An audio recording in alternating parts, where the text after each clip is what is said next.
सभी को जय मसीह की। इस वीडियो में जुड़ने के लिए आपका धन्यवाद है। अगर आपने अभी तक हमारे चैनल को सब्सक्राइब नहीं किया है तो जल्दी सब्सक्राइब करें और साथ ही में बेल आइकन को भी दबाएं ताकि आप हमारे अपडेट्स और वीडियोस मिलते रहें। सुसमाचार बांटने के लिए आप हमारी मदद कर सकते हैं। इसके लिए आप फेसबुक, ट्विटर और इंस्टाग्राम पर जुड़ें। आशा है आज का संदेश आपको आशीष देगा। वहां पर कोई नहीं बोलता था कि उठ जाइए, बैठ जाइए, खड़े हो जाइए, ना इधर से बैठिए, उधर से बैठिए, शोर कर बंद करिए। वहां पे एक आराधना का अलग माहौल था। यीशु मसीह के लिए जो चर्च है, जो आज का चर्च है और जो यीशु मसीह के सामने जो चर्च की जो वो बात कर रहा था, वो बहुत अलग अलग चीज है। आज हमने चर्च को एक बहुत ही अलग फॉर्मेट में बना दिया है। जो प्रेरितों के काम में जो चर्च चालू हुआ था उसको एक कलीसिया बोलते थे, और जो आज हमने बना दिया है वो है ट्रेडिशन। हम लोगों ने क्या किया है, चर्च एक हमारे लिए एक बिल्डिंग या एक क्लब के जैसे बन गया है। जब कभी कोई हमारा दोस्त या कोई हमारा जवान यूं कहता है कि मैं चर्च खोलूंगा, मैंने अपना चर्च बना लेना है, तो मेरे पांव के नीचे से थोड़ा सा ठंडा पसीना आने लगता है कि भाई अपना चर्च नहीं बनाना, यीशु मसीह का चर्च बनाना है। क्योंकि मैं यहां पे अपना चर्च बनाने नहीं आया हूं। ये कोई मेरी सेवकाई नहीं है, ये परमेश्वर की सेवकाई है जिसको मैं चलाता हूं। ये परमेश्वर का काम है जिसको मैं कर रहा हूं। और बहुत सारे लोग कंफ्यूज्ड हैं क्योंकि ये मेरा चर्च है, ये मेरा चर्च है, ये मेरे विश्वासी हैं। तुम्हारा कौन सा विश्वास भाई? तुम कब सूली पर गए इनके लिए? यहां पर मैं विश्वास करता हूं कोई भी मेरा विश्वासी नहीं बैठा है। यहां पर जितने बैठे हैं सब यीशु मसीह पे विश्वास करने वाले बैठे हैं। मैं आपका चरवाहा जरूर हूं, मगर तुम मेरे लिए कलीसिया नहीं आए, तुम यीशु मसीह के लिए आए। कोई तो कहे मेरे को गल समझ में आई? हाँ, क्योंकि ये बहुत मुश्किल प्रचार है, आप हर जगह पे नहीं सुनेंगे इस बात को। मगर आज पवित्र आत्मा ये बात को मेरे को पिछले एक हफ्ते से मेरे अंदर ये बात को डाल रहा है ताकि हम चर्च को समझ पाए। अगर आप प्रकाशित वाक्य देखेंगे, वहां पे परमेश्वर 7 कलीसियाओं से बात कर रहा है और 7 कलीसियाओं को एक ही बात बोल रहा है, जिसके कान है वो सुन ले, जिसके कान है वो सुन ले, जिसके कान है वो सुन ले। क्या कलीसियाओं के कान नहीं है? मगर कई बार है कि हमारे कान होते हुए भी हम बहरों के जैसे बर्ताव कर रहे होते। कई बार हम परमेश्वर की आवाज को सुनकर भी अनसुना कर रहे हैं। और इसी कारण से कलीसिया एक क्लब बनकर रह गई है। हमारे क्लब में सबके सब सफेद कपड़े पहनकर आएंगे। हमारे क्लब में सबके सब अपनी सोने की अंगूठियां उतार देंगे और हाथ में महंगी घड़ी पहन लेंगे।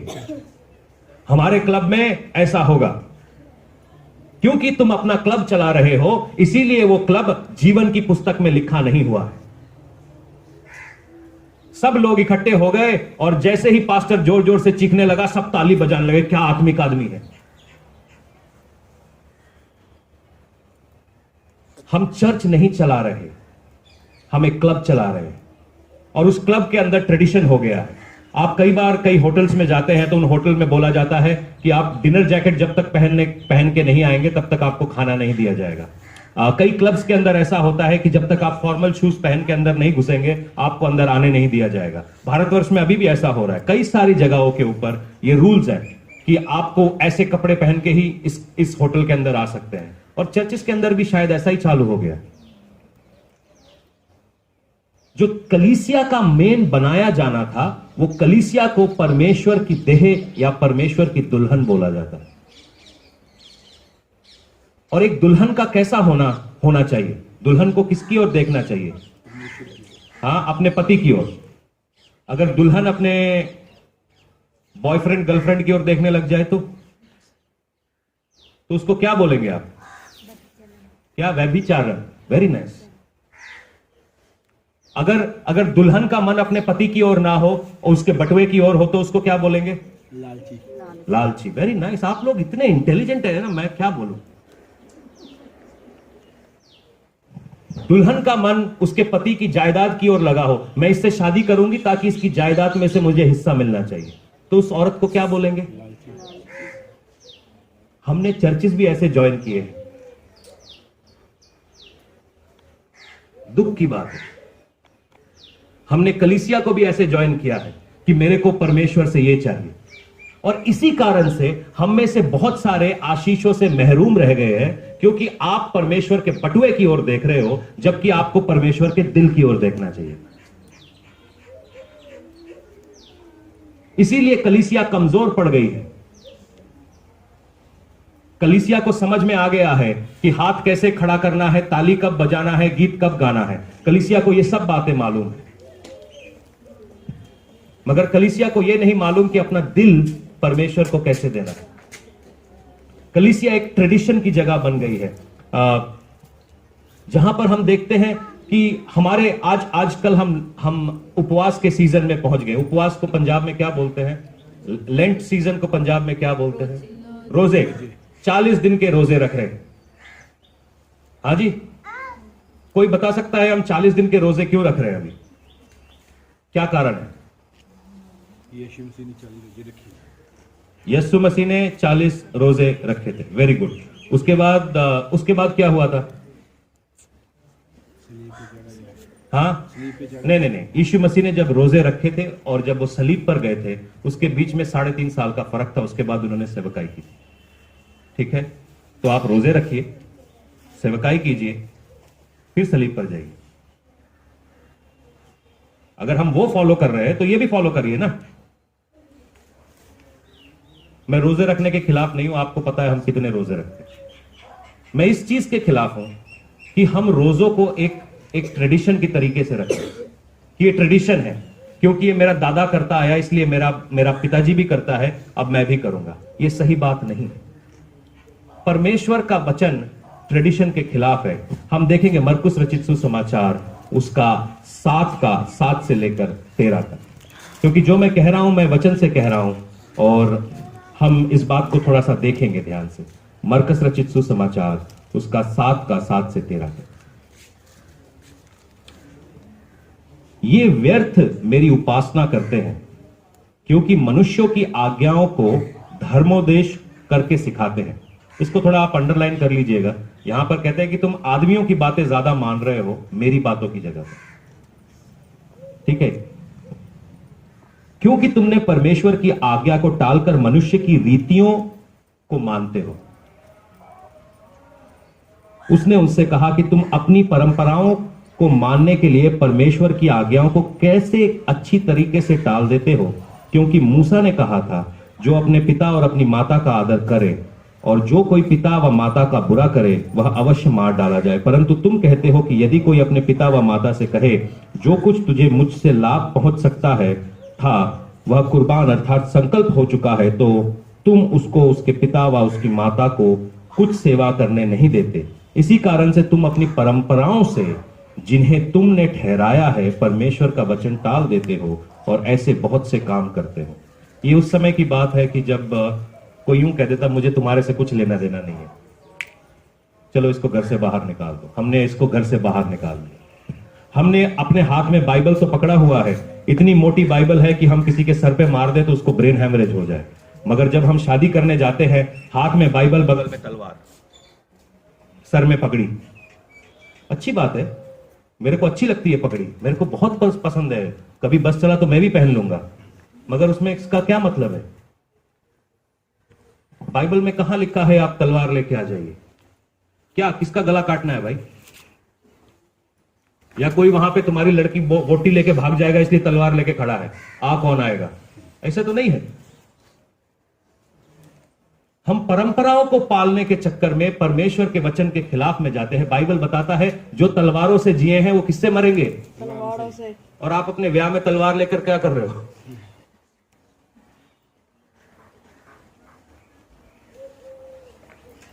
क्यों कर रहे हैं? आप बताइए, आप जो ये काम कर रहे हैं क्यों कर रहे हैं?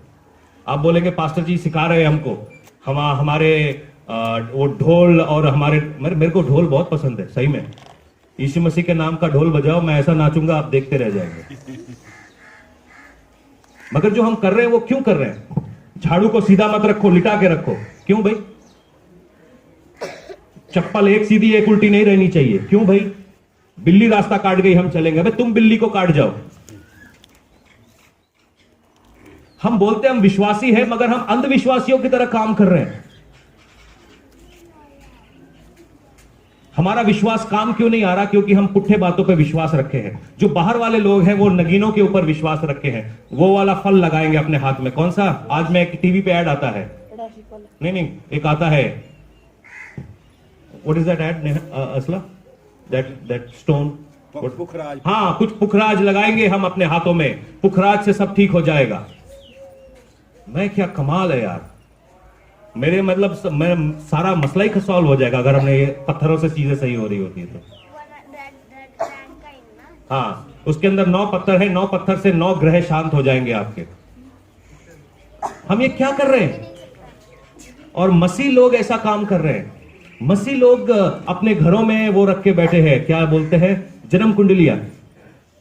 आपको मालूम है किस्मत नाम का शब्द आपकी किताब में नहीं है। जो कुछ भी आपके साथ हो रहा है वो निर्धारित है, परमेश्वर ने आपके मां की कोख में आने से पहले उसको निर्धारित कर दिया है। क्योंकि हमारा विश्वास इन चीजों के ऊपर टिका हुआ है, हम रीति रिवाजों के पीछे पड़े हैं और परमेश्वर के वचन को हमने कहीं दूर छोड़ दिया है। हम प्रार्थना के विरोध में नहीं है, हम फास्टिंग के विरोध में नहीं है, हम इस विरोध में है कि आप जब तक आत्मा से नहीं सुन रहे तब तक उस काम को कर रहे तो क्या फायदा है। पिछले हफ्ते अगर आप मेरे साथ थे तो आप जानते हैं कि यीशु मसीह कहता है तुम मेरे बिना कुछ भी नहीं कर सकते। तो मेरे बिना मैं फास्टिंग भी नहीं कर सकता, मैं यीशु के बिना मैं सुसमाचार भी नहीं सुना सकता, मैं प्रचार भी नहीं कर सकता, मैं उसके बिना कुछ भी नहीं कर सकता। और उसके बिना हम अपनी चंगाइयों, छुटकारे और आजादी को ढूंढते फिर रहे हैं। How is that possible? ये कैसे पॉसिबल हो सकता है? This is completely impossible.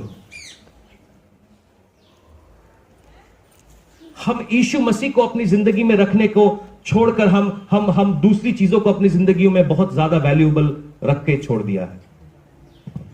ये जो वचन है प्रकाशित वाक्य 3, ये परमेश्वर का आत्मा जो है एक कलीसिया से बात कर रहा है,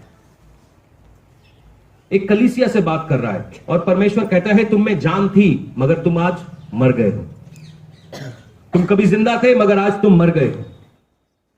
आदमी कब मरता है बताइए ना जी? आदमी कब मरता है?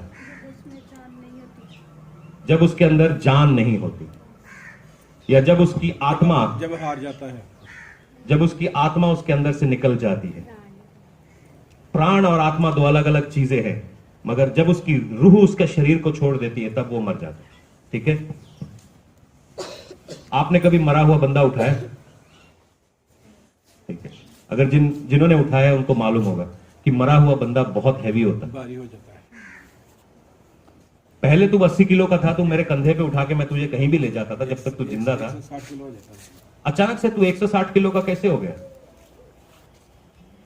कैसे तू डेड वेट हो गया? पहले भी हम 80 उठाते थे, तो मरने के बाद भी उठा लेंगे भाई, क्योंकि जो मरा हुआ आदमी है वो अकड़ा हुआ आत्मा है। अकड़ हो जाती है उसके अंदर, वो अपना वजन उठा नहीं पाता है। और कई लोग ऐसे मरे हुए चर्चिस के अंदर घूम रहे हैं। वो अकड़ी हुई बिल्डिंग है इसलिए अच्छी लगती है। कई लोग ऐसे मरे हुए हालातों में जिंदा है। ये खाली एक चर्च की बात नहीं है, ये हम में से हर एक की बात है। ये हम में से हर एक की बात है। जब हमारे अंदर से रूह निकल जाती है तो हमारी जिंदगी का कोई लाभ नहीं। और ये रूह पवित्र आत्मा के बताता है, अगर हमारे अंदर से पवित्र आत्मा आज निकल गई तो हमारा कोई भी लाभ नहीं। हम मरे हुए के बराबर है। हम बेशक ताली बजा ले, बाइबल पढ़ ले, कुछ भी कर ले, ये हमारे लिए मरे हुए के बराबर है। और आज परमेश्वर का वचन खास तौर पे इसी पे कह रहा है कि तुम वापस आओ। तुम जिंदा थे कभी, तुम्हारे अंदर पवित्र आत्मा थी कभी तुम मुझसे प्यार करते थे, मगर अभी तुम मरा हुआ है। मरा हुआ आदमी क्या किसी से प्यार कर सकता है? मरा हुआ आदमी केवल फर्नीचर के जैसे है, एक जगह के ऊपर।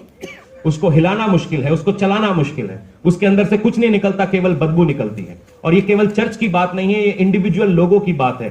व्यक्तिगत रूप से शैतान ने आपको ऐसे ऐसे करके मार रखा है। हम में से बहुत सारे लोग भावनात्मक रीति से या इमोशनली मरे हुए हैं। आपको मालूम है? कभी आपने सुना है किसी ने अपना नस काट लिया?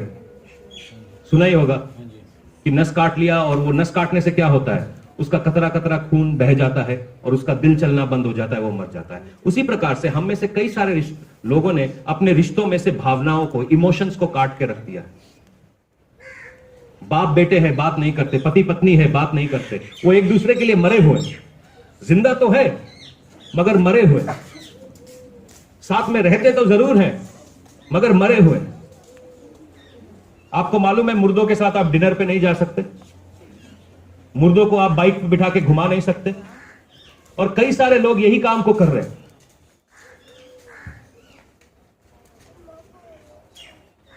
लाशों के साथ घूम रहे हैं।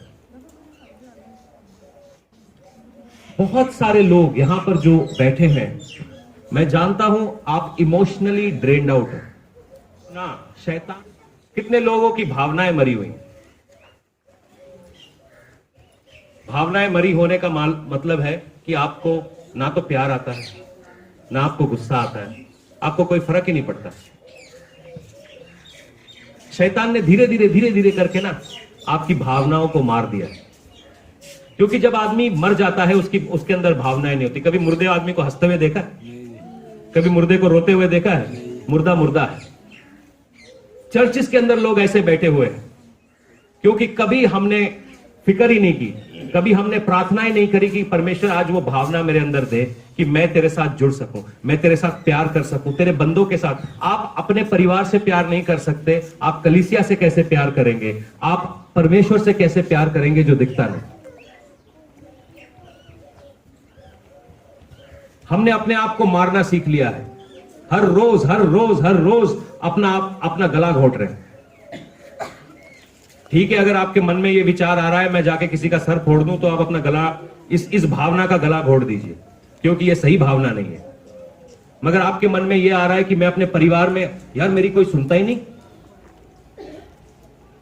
परमेश्वर मेरे पति को सही कर। सबसे पहले हम ये प्रार्थना करें, परमेश्वर तू मुझे सही कर।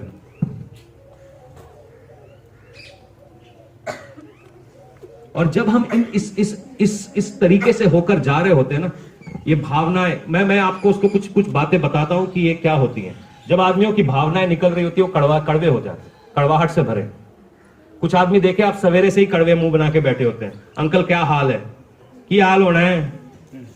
अंकल खाना खा लो, की कोड़ी रोटी बनाई है? अंकल चाय पी लो, 2 चम्मच चीनी और डाल, मैंने इतनी सारी डाली है, चीनी नहीं है। अंकल खाना, क्या खाना बनाया है? ऐसे लोगों से आप मिले ही होंगे। ये सारे लोगों की भावनाएं मरी हुई, ये सारे लोगों की भावनाएं मरी हुई। ये अपने आप को हर रोज इतना मार रहे हैं कि ये कड़वे हो गए। और क्योंकि ये कड़वे हो गए हैं, इनको खुद ही नहीं पता है। हर चर्च के ऊपर, जितने एशिया पैसिफिक के 7 चर्चेस के ऊपर परमेश्वर ने एक स्वर्गदूत ठहराया हुआ है। वो स्वर्गदूत का काम है कि इस चर्च की देखभाल करे, इस चर्च की बढ़ाई करे, या इस चर्च के अंदर जो कुछ भी हो रहा है उस चीज को देखे। और ऐसा हो रहा है कि स्वर्गदूत इस जगह पे किसी काम का नहीं है, क्योंकि लोग मरे हुए। एजिकेल का प्रॉब्लम यह था कि परमेश्वर उसको एक जगह पर ले जाता है और उसको हड्डियों का ढेर दिखाता है। बहुत सारी हड्डियां हैं, लाखों हड्डियां हैं, जो कभी किन्हीं में जान हुआ करती थी, मगर आज की तारीख में वो मरी हुई हैं।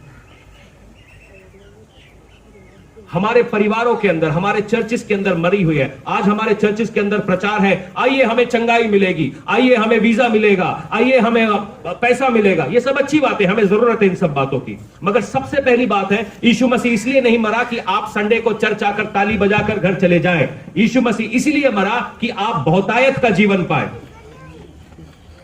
बाइबल बताती है, मौत तेरा अधिकार, तेरा डंक कहां है?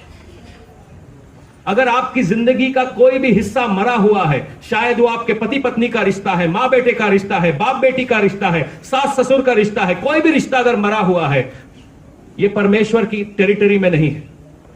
आपके सपने मरे हुए हैं, ये भी परमेश्वर की टेरिटरी में नहीं है। परमेश्वर इसलिए नहीं मरा गया कि आप संडे को चर्च आके अपने नाम के पीछे मसीह लगा लें। आप परमेश्वर में इसलिए आए कि आप बहुतायत का जीवन पाएं। जब लोग आपके अंदर बहुतायत का जीवन देखेंगे, वो परमेश्वर जो स्वर्ग में विराजमान है उसकी महिमा होगी। हम बहुत कंफ्यूज हो गए हैं। हमने अपने जिंदगी में, हमको लगता है यीशु मसीह जिन है, तारीफ तारीफ धन्यवाद करके हमने चंदन बाइबल को घिसा, अचानक से यीशु मसीह आएगा, क्या चाहिए, सानू रोटी बना के खिला दो, ठीक है जी। सबको ऐसा ही लगता है यीशु मसीह, मगर यीशु मसीह इससे बहुत ज्यादा है। शायद हमको इल्म तक नहीं है यीशु मसीह कौन है, अंदाजा तक नहीं है। चर्च बाजार बन गए हैं, तो इसीलिए मैं बोलता हूं तुम बाजारों को जाओ, चर्च में कन्वर्ट कर दो।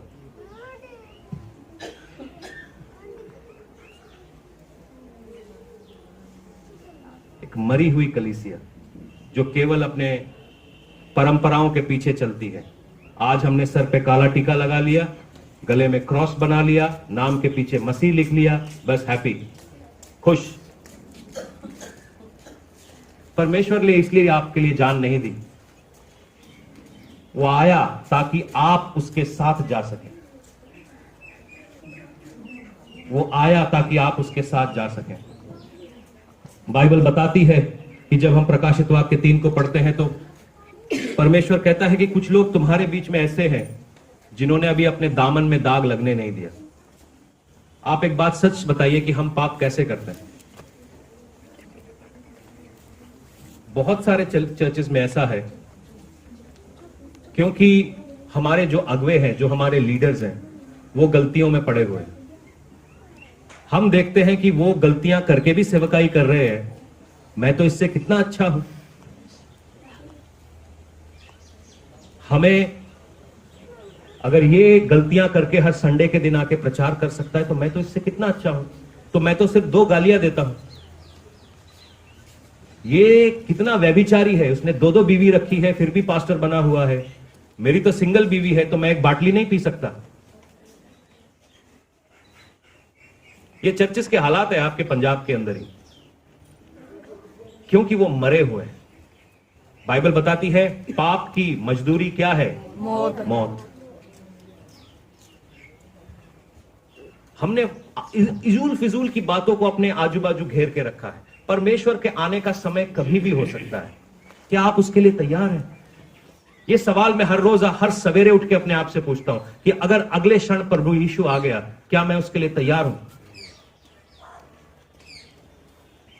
हम में से बहुत सारे लोग ने बपतिस्मा नहीं लिया है।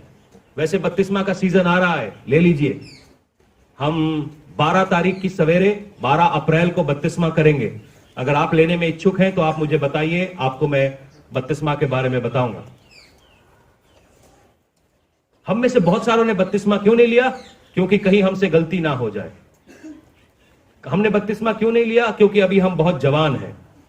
जब यीशु मसीह आएगा तो वो आपका टाइम बता के आएगा, सर मैं आई बेग टू से कल सवेरे 12 बजे आपके पास टाइम है तो मैं आ जाऊं।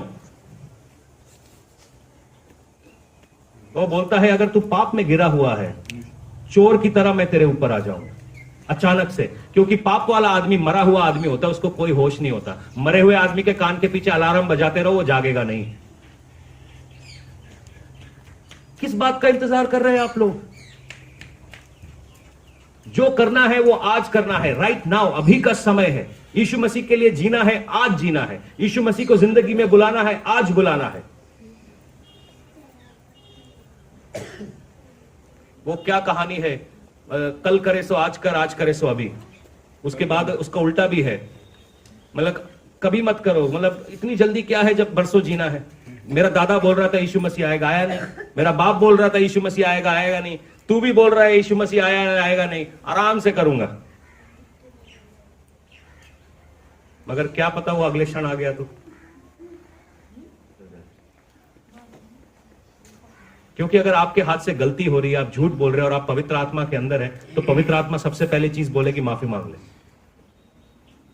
हम में से कुछ लोग ऐसे माफी मांगते हैं, तुम्हारे से ग्लास टूट गया, अच्छा अगर कोई और इल्जाम लगाने को लिए मैं इल्जाम अपने ऊपर ले लेता हूं। परमेश्वर बोलता है मैंने देखा है, मैं तेरे कामों को जानता हूं। अगर इस वचन को आप ध्यान से पढ़ेंगे आप इस चीज को देखेंगे। पवित्र आत्मा कहती है मैं तेरे कामों को जानता हूं। परमेश्वर अगर तू कहता है मैं पापी हूं तो मैं पापी ही नहीं हूं। वैसे तो मुझे नहीं लगता कोई यहां पे अपने आप को कभी गलत कह सकता है। हम में से कोई भी नहीं कहेगा। सपोज मेरी और अंजलि की लड़ाई हो गई, हाँ, तो मैं आके बोलूंगा कि अंजलि कितनी बुरी है। अंजलि आपको जाके बताएगी कि मैं कितना बुरा हूं। हम कभी ये नहीं बोलेंगे कि मेरी गलती है या अंजलि की गलती है, सब दूसरे की गलती बताएंगे, है कि नहीं? बताता है केवल। और हम में से बहुत सारे इस पवित्र आत्मा को अपनी जिंदगी में से निकाल देना चाहते हैं, क्योंकि ये हमें हमारी गलती बताता रहता है। इससे अच्छा है कि आप अपनी गलतियों को निकाल दें, पवित्र आत्मा को पकड़ लें, क्योंकि पवित्र आत्मा हमारे को जिंदगी की आत्मा देती है। आदम को परमेश्वर ने बनाया और उसके नथनों में उसने श्वास फूका। जब पेंतीकुस्त का दिन चला था तो परमेश्वर की हवाएं चली थी, और जब ये सांस पवित्र आत्मा को दिखाती है, जब हमारी सांस चलनी बंद हो जाएगी तो हम मरे हुए। जब से हमारे अंदर से पवित्र आत्मा निकल गई, हम मरे हुए। परमेश्वर कहता है अपने दामनों को गंदा मत होने दो, अपने दामनों को बचा के रखो। एक दूसरे से हम पाप सीख रहे हैं, मगर आज हम सही नमूनों को देखेंगे। हमारा नमूना केवल यीशु मसीह, वो जैसे जिया वैसे हम जिएंगे। ये जो समय हम जिसको रोजों का समय बोलते हैं, ये अच्छा समय है। अगर आप घर में रोजा रखना चाहते हैं, प्रार्थना रखना चाहते हैं, मगर इसलिए मत रखना कि मेरा पड़ोसी रख रहा है, इसलिए नहीं रखना कि मेरा पास्टर रख रहा है, इसलिए रखना कि पवित्र आत्मा मुझे कह रही है कि रोजा रखने के लिए। इसीलिए बाइबल पढ़ना कि ये कोई ट्रेडिशन नहीं है, ये मेरे को पवित्र आत्मा कह रही है बाइबल पढ़ना, क्योंकि पवित्र आत्मा के बिना पढ़ी हुई बाइबल आपको याद कभी नहीं रहेगी। आप चाहे दिन रात घिसते रहिए, आपको याद कभी नहीं रहेगी, क्योंकि पवित्र आत्मा, पहला यूहन्ना 1:27 कहता है कि आत्मा आप सिखाता है, आत्मा अभिषेक को लाता है और वो आपको सिखाता है बाइबल कैसे पढ़ना। नहीं तो ये आपके लिए मनोहर कहानियां हैं, आप पढ़ते रहिए, कोई फर्क नहीं पड़ने वाला।